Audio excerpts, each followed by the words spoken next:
कौन है? तो मैं झूठ कौन बोलना हुआ तो मैं बता दूं सर सुरेंद्र जी आज बात करी है। सुरेंद्र जी आ जाए घर में बात सुरेंद्र जी के घरे है ना घरे कौन घरे बात आज सुबह बात करी है मैं। गोलूवाला में राजकीय विद्यालय के अंदर एक बच्चे को टीचरों के द्वारा पीटा जाता है और उसके डंडों से जब पिटाई होती है तो उसे इलाज के लिए चिकित्सालय के अंदर भी ले जाया जाता है और वहीं दूसरी ओर थाने के अंदर परिवाद भी दिया जाता है। इसी जानकारी के मिलने के बाद बाल कल्याण समिति की टीम आज गोलूवाला पहुंची। जानकारी लेने लगी तो परिवार ने कहा कि उनका बच्चा यहाँ नहीं है, वह अपने मामे के पास चला गया है जब भेजा जा गया है। यह तो आगे आपको बताएंगे, लेकिन पहले आपको जो पिटाई होने के बाद परिजनों ने क्या कहा था पहले वह वीडियो सुनाते हैं, फिर आगे की कहानी बताएंगे कि आखिरकार मामला कहाँ तक पहुँचा है और क्या दबाव की राजनीति है या फिर परिवाद के बाद FIR दर्ज क्यों नहीं होती। इन सारे पूरे मामले पर प्रकाश डालेंगे। पहले पुराना जो वीडियो 2-3 दिन का है, परिजनों ने जब पिटाई होने के बाद कहा था, वह सुनिए। मेरा भतीजा है, महात्मा गांधी राजकीय उच्च प्राथमिक विद्यालय गोलूवाला में पढ़ता है, 7वीं क्लास का स्टूडेंट है और एब्सेंट रहने की वजह से दो मास्टरों ने मिलकर उसकी पिटाई की। प्रार्थना में पिटा गया, उसके बाद स्कूल की क्लास के अंदर ले जाके दूसरे टीचर, प्रार्थना में तो रवि गेदर ने पीटा उसको, उसके बाद अमित गोदारा ने उसके कोट कपड़े खुलवा कर और उसको लंबा लेटाकर बच्चों को बाहर निकाल कर उससे पीटा और बड़ी बेरहमी से। जब डंडा टूट गया तो दूसरी बार और डंडा मंगवाया, फिर पीटा बच्चे को। ये हुआ साहब। बच्चे ने हमें घर पे नहीं बताया, रात को 10 बजे मेरे को पता लगा, फिर मैं लेके उसको थाने गया और हॉस्पिटल तो ये पहले ले गए थे, मेरे से अलग लगी। सुना आपने, परिजन ने कहा कि बच्चे को पीटा, क्लास के अंदर पीटा, फिर बाहर पीटा, डंडा एक टूटा, दूसरा डंडा लाए, पिटाई उसकी जम कर की, फिर मैं थाने गया। ये स्वयं उसके परिजन कह रहे हैं कि थाने के अंदर गए हैं, परिवाद देने गए हैं। अब उसके बाद बाल कल्याण समिति जो वहाँ पहुँचती है तो आपको इस वीडियो के शुरू में किस प्रकार उनकी बातचीत होती है कुछ अंश आपके समक्ष हमने रखे हैं। और वहीं दूसरी ओर बाल कल्याण समिति के पहुंचने से पहले ही बच्चा वहां से कहते हैं कि मामा के पास चला गया। इसी बीच बाल कल्याण समिति के अध्यक्ष का वहां पहुंचकर जानकारी लेने के बाद क्या कहना है वह पहले आपको सुना देते हैं, फिर आगे कहानी बताएंगे कि आखिरकार क्या इस मामले के अंदर असली में क्या हो रहा है।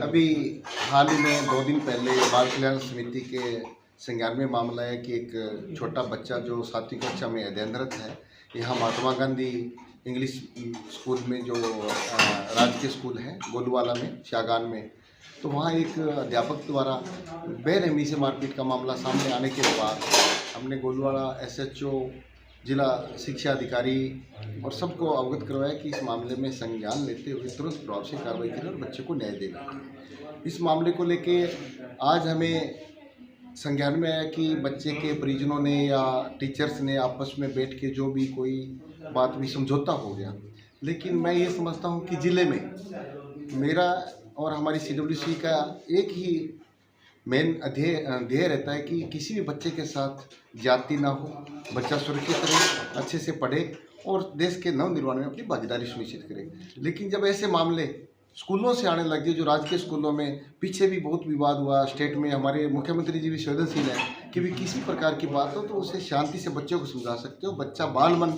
एक भगवान का रूप होता है, उससे इस तरह बेरहमी से मत पीटो। आज मैं और मेरे साथी विजय सिंह चौहान गोलूवाला गुलशन के घर पहुँचे तो उनके दादा लालचंद जी मिले, तो उन्होंने बताया कि बच्चा बाहर गया हुआ है मामा के पास। तो बच्चे के पापा से और उसके चाचा से बात हुई है। कल बच्चे को हमने बाल कल्याण समिति बुलवाया, बच्चे से बात करके इस मामले में आगे की कार्रवाई की जाएगी। और मैं सभी टीचर्स को, सभी विद्यालय जो प्रिंसिपल है उनको विशेष तौर से कह रहा हूँ कि हनुमानगढ़ ज़िले में इस प्रकार की घटनाएं न आए। अगर ऐसी घटनाएं आती है तो कम से कम अपना विशेष ध्यान रखें। हम ऐसे नौकरी नहीं कर पाओगे बच्चों को पीट के, क्योंकि हमारा एक ही ध्येय है कि बच्चा पढ़े अच्छे से। अगर कोई प्रॉब्लम है तो उसके परिजनों को बताएं, और फिर भी अगर कोई आपके मामला ध्यान में नहीं समझ में आ रहा तो CWC के बताएं, हम उसको मिल बैठ के हल करेंगे और बच्चे से इस तरह की जाति न करें। Jitendra Goyal, CWC chairperson, Hanumangarh.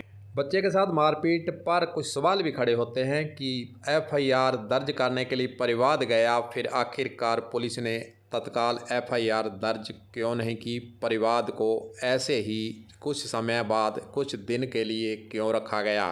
दूसरा सवाल पैदा होता है कि बाल कल्याण समिति आखिरकार 2 दिन देरी से वहां पर जानकारी लेने क्यों पहुंची तो उसके बाद जब जवाब उन्होंने मांगा कि बच्चे से हम मिलना चाहते हैं, तो परिजनों ने आखिरकार बच्चे को मामे के पास जाना बताया। दरअसल सच्चाई क्या है यह तो परिजन जाने, या फिर उसके मामे के पास वो गया बच्चा कि नहीं गया, यह तो जांच का विषय है, जानकारी लेने का विषय है। वहीं दूसरी ओर एफआईआर दर्ज नहीं होना और बाल कल्याण समिति का देरी से पहुंचना, फिर बाल कल्याण समिति पहुंची भी तो बच्चे को उससे नहीं मिलना। हालांकि बाल कल्याण समिति ने परिजनों को ये पाबंद किया है कि बच्चे को हमारे समक्ष पेश किया जाए। वहीं दूसरी ओर यह भी बात सामने आई है कि इनका आपस में गुरुजनों और जो बच्चे के परिजन हैं उसमें समझौता हो गया है। समझौता होने के बाद भी बाल कल्याण समिति कहती है कि हम संज्ञान लेकर इस पर कार्रवाई हम कर सकते हैं, नियमानुसार उनके पास इस चीज़ की पावर है।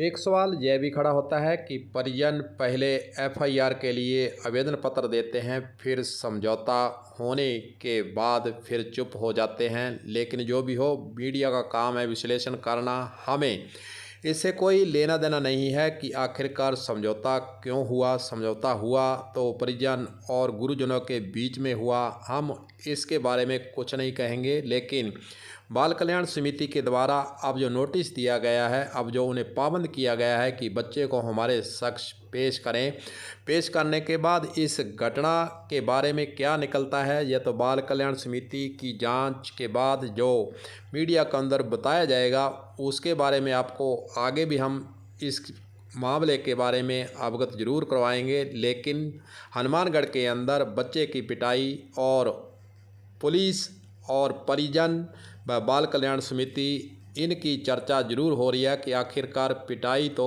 हुई है, लेकिन पिटाई होने के बाद मासूम के साथ पिटाई होती है और उसके बाद जो घटनाएं घटी हैं हनुमानगढ़ के चर्चा का विषय यह जरूर बना हुआ है।